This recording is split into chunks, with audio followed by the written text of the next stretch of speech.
Hello, welcome to Job Readiness, Professionalism and Boundaries in the Workplace with Michelle O'Quinn. I am Michelle O'Quinn. Today's agenda.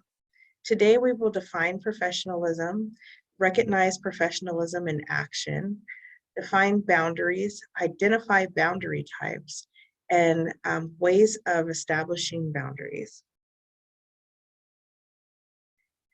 I'm Michelle O'Quinn. I'm the job developer for SCARE. My contact email is michelle@scareinc.org. I was a program director, site supervisor for 20 years. I hired staff for our 3 locations. I assisted my clients in transitioning into the workforce, and currently I am the job developer for SCARE. In this position, I help individuals with their employment training plan. So we create a set of goals that we both can see, and so it makes it easier for us to achieve those goals if we are both on the same page. After the individual training plan meeting, then we do a self-assessment called the ONET. And with the ONET, it's a survey, and it's about 60 questions, and it's based on your interests. And then so the ONET provides you possible employment opportunities that would work well with your interests. After you take the ONET, then we assess your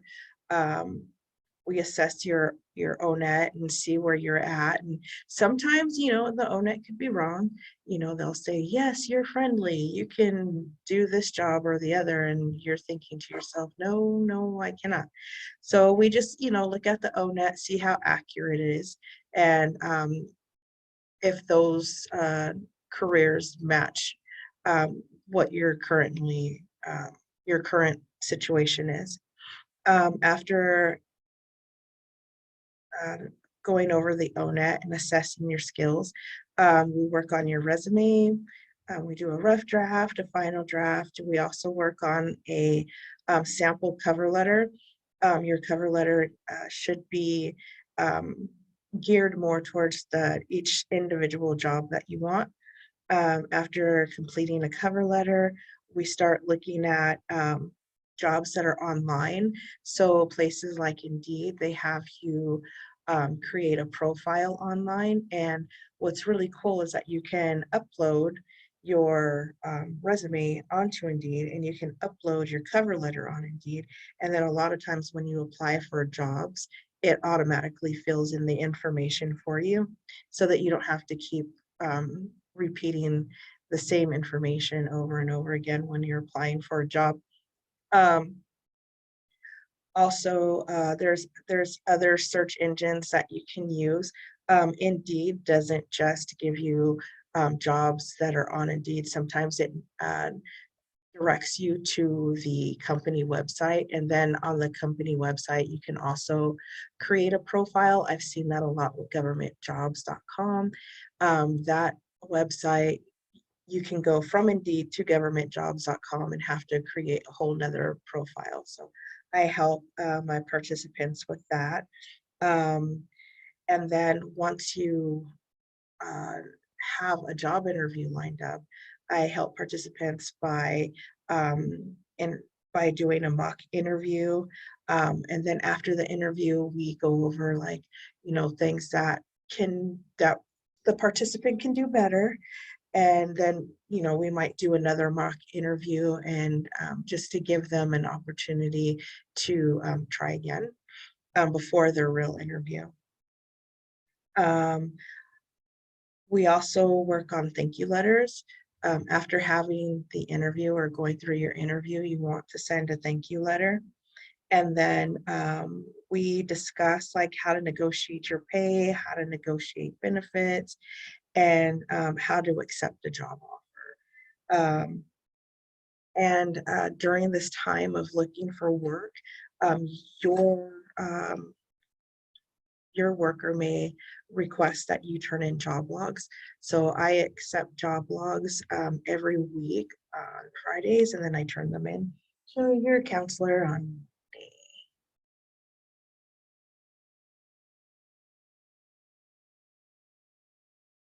So what is professionalism? Professionalism is reliability.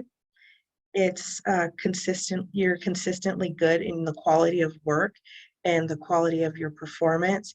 And so the employer is able to trust that you will be able to do the job that you were hired to do. Humility.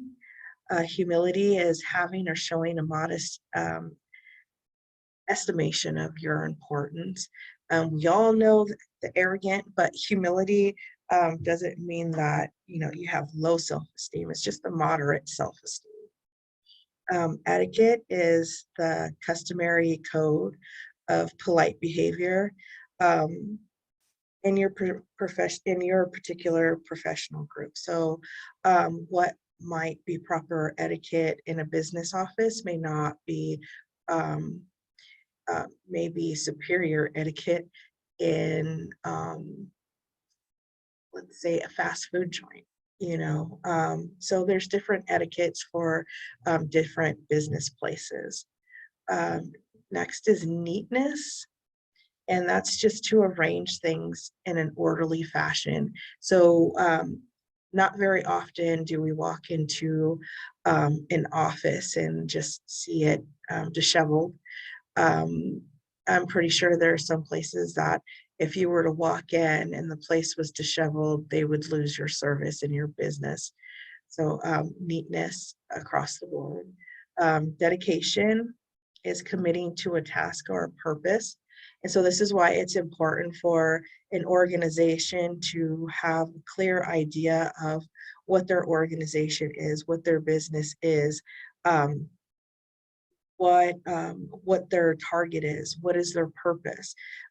This is where your um, job description comes into place, because it tells you what your purpose is within the organization and within the company. Your job description also tells you like what your tasks are and how those tasks are helping the organization or the business to meet their goals. Next is consideration, and that's giving careful thought. You know, I think that our society is moving more closer to um, taking time to consider what's being said, how it's being said, what's being done, and the ways in which those things are being done. And people are being more considerate outside of themselves um, for other clients and other participants and just people outside of themselves. So it's just consideration is just giving careful thought, to other people around you. Organization is is taking your task and just arranging them um, with just being structured in what you're doing. So a lot of times, many jobs, they don't have you just doing one task. Um, Many times you're required to do multiple tasks. So it's just being able to organize those tasks in a good way. Accountabilities is accepting responsibility for your own actions. And in situations or things go wrong, and a lot of times it's not that it's just one person that this thing went wrong because of that one person. Sometimes it's multiple people and multiple hands. So it's just like taking accountability for your part in the matter, or maybe it was your fault, and taking accountability for that.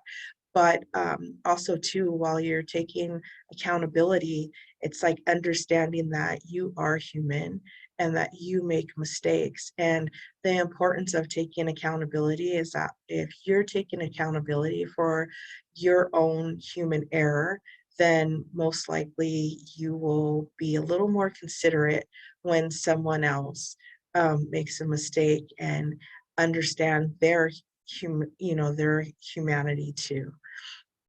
Integrity is doing the right thing even when no one is looking. It's having that high standard of morality. And so professionalism can look different ways to different people, different employers. So it may look like being on time. Being on time, shows that you're reliable. I can count on you. And being on time is being at your job, at your station, at your scheduled time. So if you walk into the door at 8 o'clock, you're not going to be at your desk at 8 o'clock. So you need to be at your station where you are assigned. You're supposed to be where you're assigned at the time you were assigned to be there. So that's being on time. So what that may look like is that you're at work early to make sure that you're at your station on time. um, to be resourceful. It's having the ability to find a quick and clever way to overcome difficulties, problems, or issues. Um, Being a resource is, um, having some knowledge and that people can come to you and that you're helpful in that way. Dress professionally. I had issues with this with some of my employees. We constantly had to go over the handbook regarding the dress. You must recognize the environment that you're in, what's appropriate for that environment and what's inappropriate for that environment, and dress accordingly. So, leggings and yoga pants, yes, they may be very, very comfortable, but they're not suitable or appropriate for every environment. Um, Showing respect for others, again, we're going back to that consideration and giving a careful thought to other people and how they may feel and how they may take things. Avoiding office politics and gossip. This is a big one. So one of my facilities, I had 80 employees, and at one time they became very cliquish. And it all started with it was office politics and office gossip around the facility. So because one person doesn't get along with the other person, with another employee, then you have these employees taking sides and they're pro this person and pro that person. And you would think that adults wouldn't do that, but they do.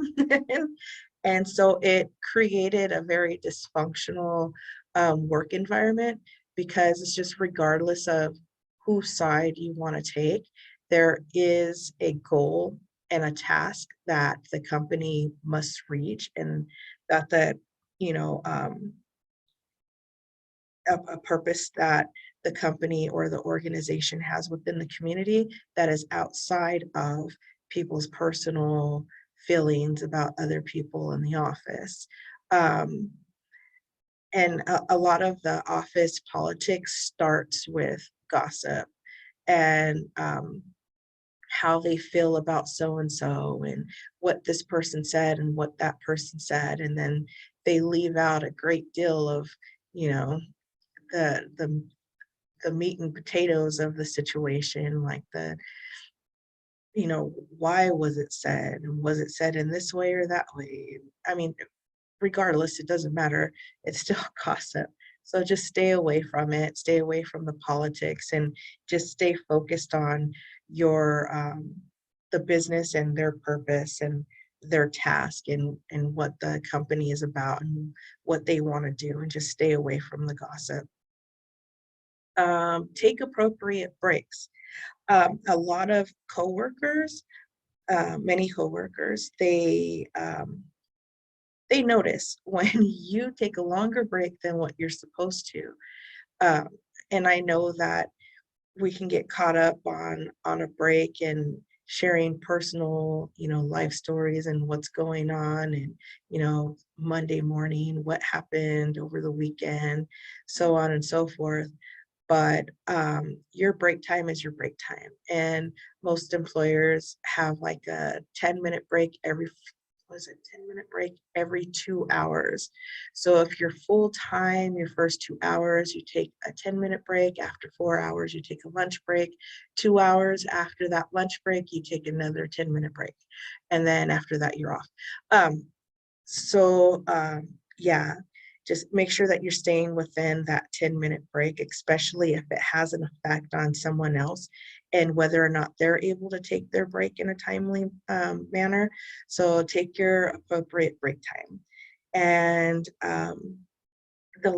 lastly, it's ask questions for clarity.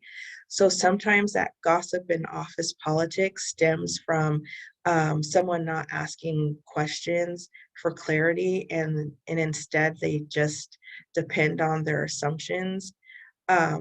Always ask questions. Everybody's a student. Everyone's a student. We're all learning something. So don't um, don't feel a certain way because you had to ask questions.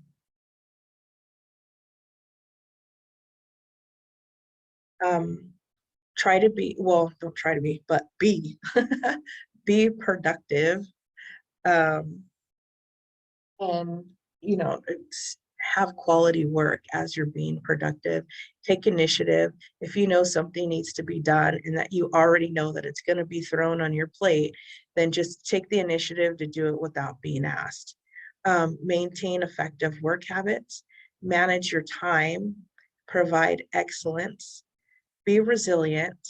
And with this being resilient, I had, like I said, I was a program director over 3 sites. And um, some of the complaints that I had from my site supervisors was that um, their employees would get offended or fly off the handle because of a small correction, or the supervisors giving them a criticism, not to break them down, but to build them up, to make them better. And so what you want to do with these critiques is that you want to take all that and then come back better. I mean, you're not going to get very far if you still do the same old work. When they're asking for Z, or they're asking for W, and you're still giving them letter A work, and they're trying to get you to be a level W employee. So if you want to move up and if you want to get far in that particular business setting, you need to be resilient. Don't take it personal. Any criticism, just feel that they're trying to make you better, and just keep going. You can't like get offended about every little thing. Develop a self-awareness and build healthy professional relationships.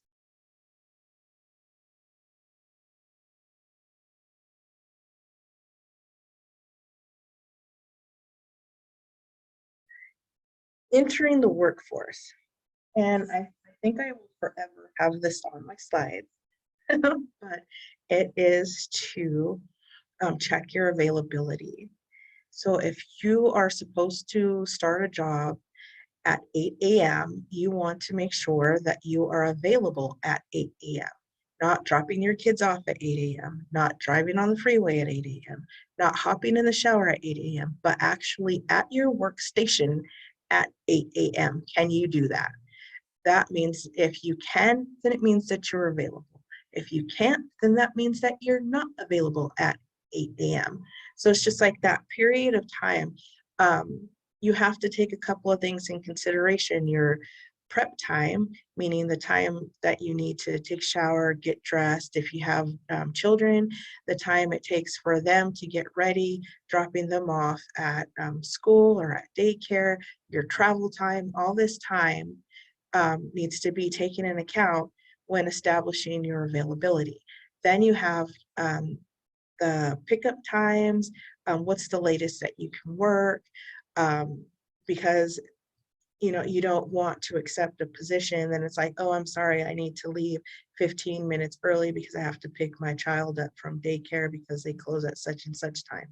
Well, that means that you weren't available to work at that particular schedule. It's not fair to your employer, and it's not fair to your coworkers. So you need to make sure of your availability. Next is reliable transportation. And we know a lot of time, well, we know if our car is reliable or not. Um, and then also too, if you know that your car is not reliable, you may want to check how much it would be to Uber, to your employment, if there's public transportation, how long would it take you to get there if your car breaks down, how long will it take you to walk there if that's what you need to do. Um, Next is established childcare.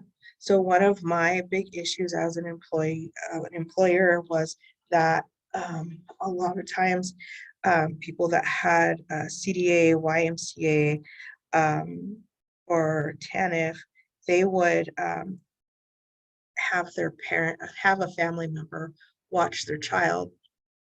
Um, and when this would go on, if their aunt didn't feel like watching their child that day, then they would call out, like, I don't have childcare.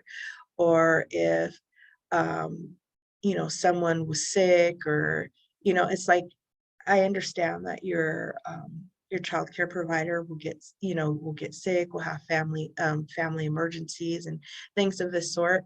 When it comes to established childcare, it's about having a plan B.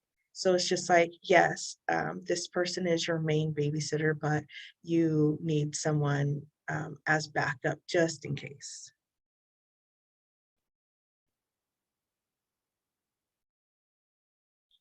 Tardiness, showing up late for work, coworkers question your work ethic and your discipline. Um, so like when you have a group of people who are united in the task of the company, and they're united in the purpose of their organization, and then you have someone who just like shows up whenever they want to, they're late all the time if they want to be, you know, it does create a dysfunction within the workplace, because now your coworkers are questioning your work ethic. Like, are you with us or are you not? Are you with, the purpose of this organization, or are you not with the purpose, or are you just here for a check? And it becomes very apparent. And it does create like some dissension, within the workplace, especially if people are very passionate about the job that they do. And then tardiness can affect your productivity. And many employers are not going to give you overtime or extra time because you were late. Like, you being late is your problem. That's not the employer's problem. So they're not going to compensate your time because you chose to be tardy. And it affects your productivity, because when an employer hires you, they know how long it takes you to do that particular job. So if you're coming in late, then you're cutting into your own productivity time. Appearance.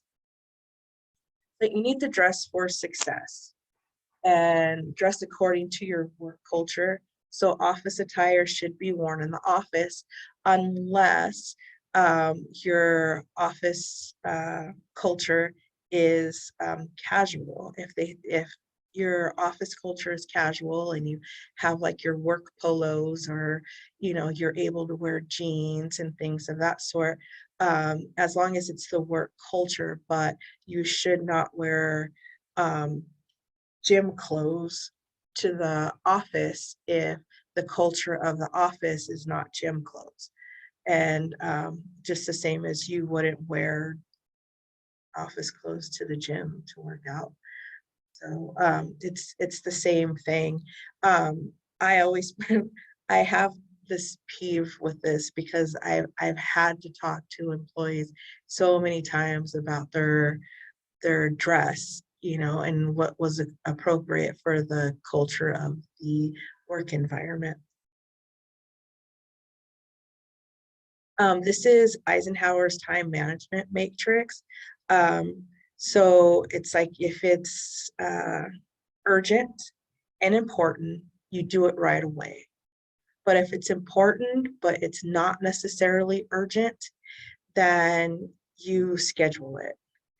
And then if it's urgent but not important, then you have somebody else do it. But then if it's not urgent and it's not important, then you delete it. So this Eisenhower's time management matrix, it really helps you when you have multiple things on your plate that you need to do. And it helps you put these things in order, so that everything that needs to get done gets done. You can use this Eisenhower time management matrix in your everyday life. You can use it at home. You can use it if you're attending school, if your children are attending school. And it's a really fun thing to even teach your children, because they're not really teaching them time management skills at school. So this is another one of those things that parents can, share with your children. So we have setting boundaries. So you have three boundary types. You have your physical boundary, your mental boundaries, and then your emotional. So with your physical boundary, um, you may want to offer a handshake over giving hugs. So you have people who are definitely huggers, and then you have individuals who are definitely handshakers, and then you have people who don't want to do either, and they're fine with a wave. Um, but those are their physical boundaries, and you need to know how to read the body language, um, to see where those boundaries are. And a lot of times, if um, when people step back, usually the stepping back, it's like they'll offer a hand for a handshake, or they step back and they like wave. Those are cues to their boundaries. So if you're coming with open arms and they step back, it's like, okay, put those arms away and let me figure out what they want to do. If they want a handshake, or are we waving here? So just watching for those social cues. And then also another physical boundary is not attending work events after 7 p.m. You know, we have children, and we have things that we need to do with our own families. So setting a boundary of not attending work events after 7 is not irrational, and it's not unreasonable. Um, Saying no to working on weekends, that's another physical boundary. Um, because our weekends, if we're a Monday through Friday employee, our weekends are for our family. Our weekends are to reboot. Our weekends are our weekends. Um, Take your sick days and your mental health days. So some employers, especially after COVID, because COVID recognized trauma, and it was a great acknowledgement to mental health and how people can become overwhelmed with work. And so some employers took to add mental health days to their benefit packet. So in California, I think you're guaranteed a few days of sick day, um, but not all employers uh, utilize mental health days or offer mental health days. And also too, another physical boundary is that if you are in the middle of doing something important that you don't want to be interrupted, if you have an office space, you may want to close your door um, to show that I'm not available right now. My door is closed. I need, this is a boundary. I'm working. If you don't have an office space, some employees shared that they would put on their headphones to show that that they're working, that they're busy. Um, and next is the mental boundaries. So you set your working hours and you stick to them. So if you're 8 to 5, then you're 8 to 5. That means that your supervisor um, may not contact you after 5. Those are appropriate boundaries to have. Work hours are work hours, and if it's after work, then you don't have to put those boundaries down. Set away messages when you're engaged in work. So again, it's showing people that you're busy, you don't want to be interrupted. So you set those away messages on your email. Don't engage in anything that can be perceived as gossip, um, especially about other people in your workplace, because that office politics and that office gossip, it does take a toll on your mental health and your emotional health. And that's what we're coming into now. And that is to make sure that you communicate about your boundaries, and that you give feedback when, not only when you don't like something, but even when you do, when somebody does something that you did prefer, and like, oh yeah, I like it when you do blah, blah, blah. It's like just sharing that, sharing your preferences. Um, Also, don't imprint somebody else's bad mood or outbursts, on yourself. You know, you kind of, you take what's yours and you leave what's left. So if it's not your bad energy, it's not your bad mood, then don't accept it. It doesn't belong to you. Not everything belongs to you. And then also part of your emotional boundaries is making sure that you use your time management and prioritize things accordingly. So how do you establish boundaries?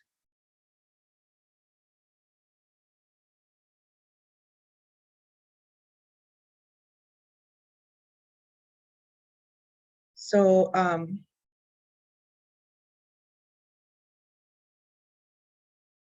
when establishing your boundaries, you want to assess your own personal boundaries.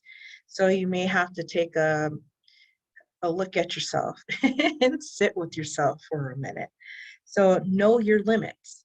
You know, what do you not have any patience for? Or what do you have little patience for? So know your limits, pay attention to your feelings, and give yourself permission to set boundaries. Um, Different individuals have different triggers.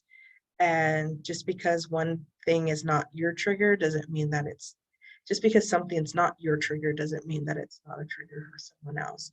And so that's when we have to respect those boundaries. We don't know their story. Maybe they haven't shared it with us, but if they're telling you that, something is a trigger, or, they're trying to set that boundary, then we need to respect it. The same way, if you know that you have a trigger, or there's just a boundary that you cannot um, just be flexible with, you need to communicate that. And then consider your environment.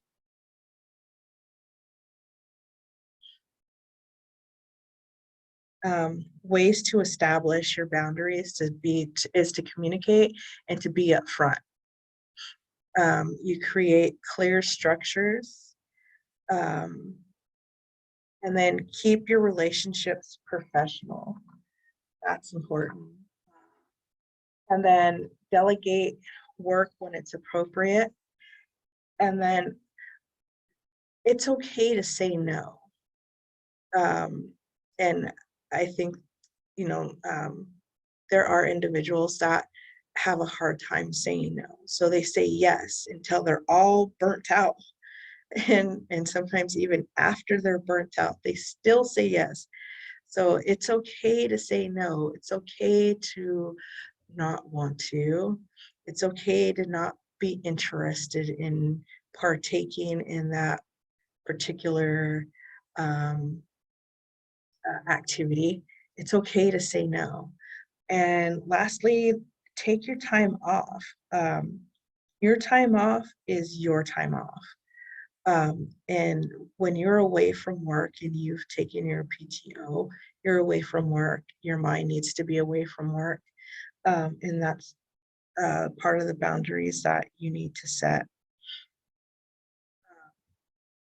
I think I need to circle back um, when I said to create clear structures. I don't think I clarified that, but it's just, you know, having a clear job description and a clear work assignment.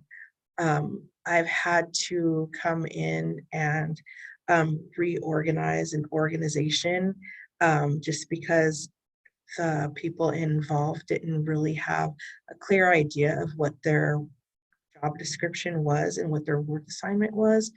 So I found that people were a little short with their coworkers because they felt that their coworkers weren't doing their job, when in fact that job is not their job. So that was kind of interesting. The once the job descriptions and the work assignments were laid out to where everyone can see.